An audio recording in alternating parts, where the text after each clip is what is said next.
Hello, fellow classmates. My name is Bradley, and I'd like to introduce Team 96's project. After careful consideration, Angel, Dean, Samo, and I decided to focus our attention on electric vehicle infrastructure in the United States. And we did so for several important reasons. When we talk about gas powered vehicles, of course, we know, especially from the extended case, that they are the most common type of vehicle in the United States presently. But we're moving towards a future where electric vehicles are going to be the go-to. It's happening gradually, but it's happening for several reasons.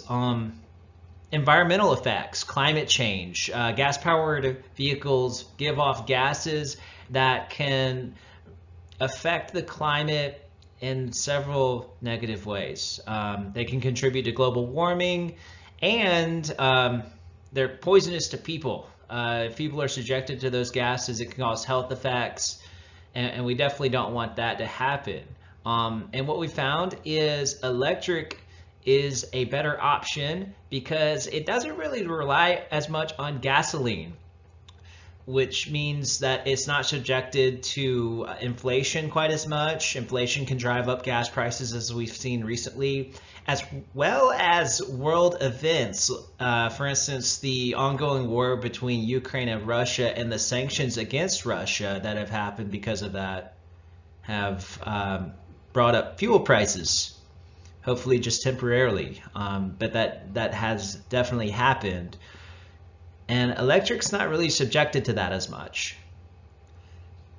So the United States Congress this past winter, if you recall, passed an infrastructure package to help accelerate the growth of electric vehicle infrastructure.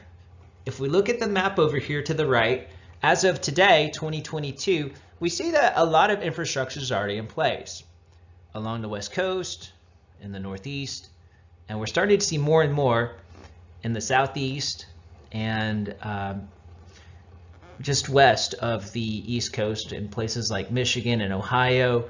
But there's still room for more, and that's what we hope that our government will focus on with this infrastructure package.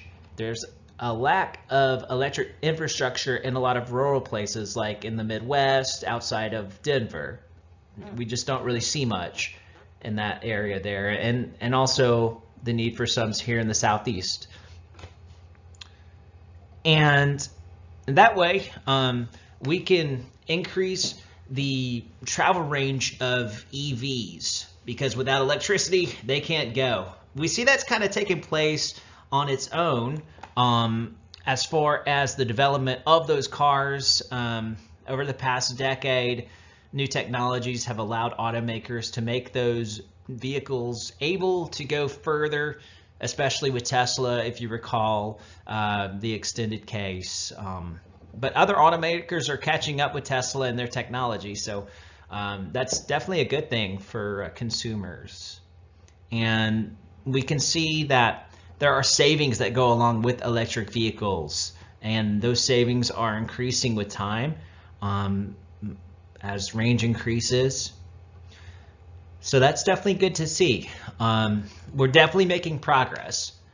And we say that because if we look at our map and we go back to 2012, there's definitely not as much infrastructure in place. And electric has really grown compared to other types of alternate energy options available over the past decade.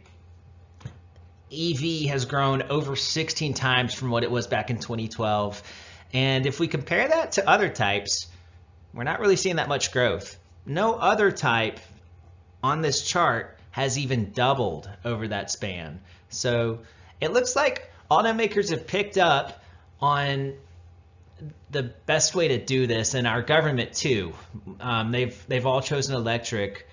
We see automakers are committed to redoing their lineups, and I know a lot of them plan over the next couple of years to have totally electric lineups.